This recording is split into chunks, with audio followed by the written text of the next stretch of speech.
Welcome to fresh சமையல். இன்றைக்கி நம்ம பார்க்க போகிறது சிம்பிளாக செய்யக்கூடிய ஒரு லஞ்ச் பாக்ஸ் ரெசிபி தான். ஈஸியாக இந்த தக்காளி சாதத்தை நம்ம செஞ்சு எடுத்துகிட்டு போகலாம். சூப்பராக இருக்கும்.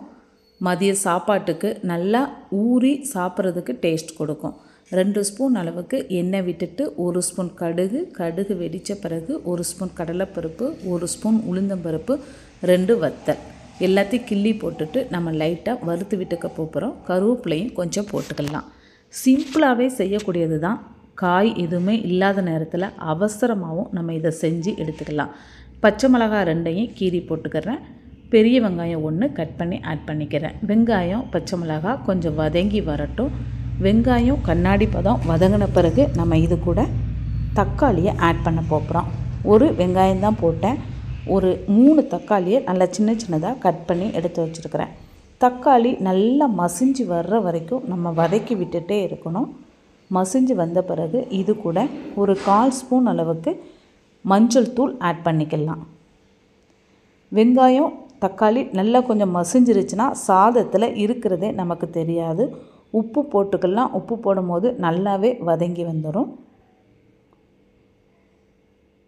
ரொம்ப உரப்பு போட வேண்டாம். பச்சை மிளகாயும் ஆட் பண்ணியிருக்கோம், வத்தலும் ஆட் பண்ணியிருக்கிறோம். அதனால் லைட்டாகவே காரத்துக்கு நம்ம ஆட் பண்ணிக்க போகிறோம்.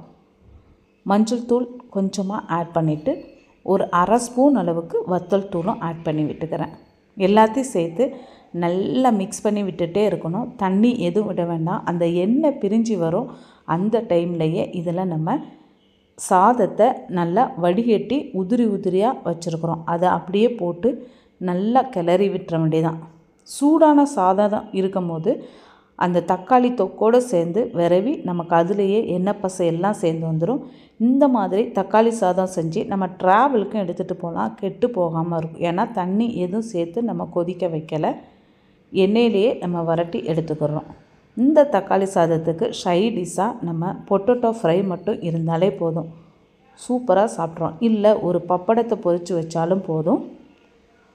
சாதம் விரவி முடித்ததுமே நல்ல கலர்ஃபுல்லாக தெரியும். கொஞ்சம் மஞ்சள் தூளும் வத்தல் தூள் மட்டும்தான் சேர்த்துருந்தோம்.